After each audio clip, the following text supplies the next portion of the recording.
Дел од моштите на Свети Алимпий столпник се чуваат во храмот Успение на Пресвета Богородица во Штипско Новосело.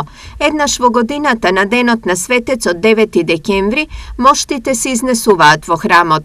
Тогаш верниците имаат можност да се поклонат пред нив, упатувајќи ги своите молитви за здравје и среќа од овој светец, барајќи милост. Но сакајќи ја повеќе пустината и осаменечкиот живот, тој кај делински гробишта, кои биле извор на демонски привиденија, направил еден голем столб и таму се качил и се подвизал цели 64 години.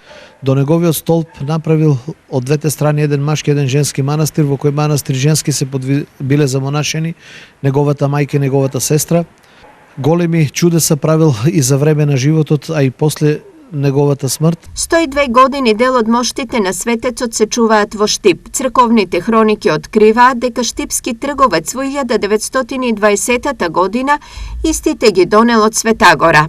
Соработувајќи многу со манастирот, зближувајќи се со игуменот тогашен на манастирот Кутлумуш, му ги подарил моштите дел од прстот на Свети Алимпий столпник, кој до 1964 година се чувани кај нив дома. Свештениците одеа редовно, служиле богослужби во нивниот дом, а од тогаш натака се донесени овде во храмот Успение на Пресвета Богородица и редовно се вадат на денешен ден да се поклонуваат верниците, да побарат од Свети Алимпий столпник благослов. До пред неколку години светите мошти постојано биле изложени за јавноста, додека сега се заштитени во посебен оддел од храмот.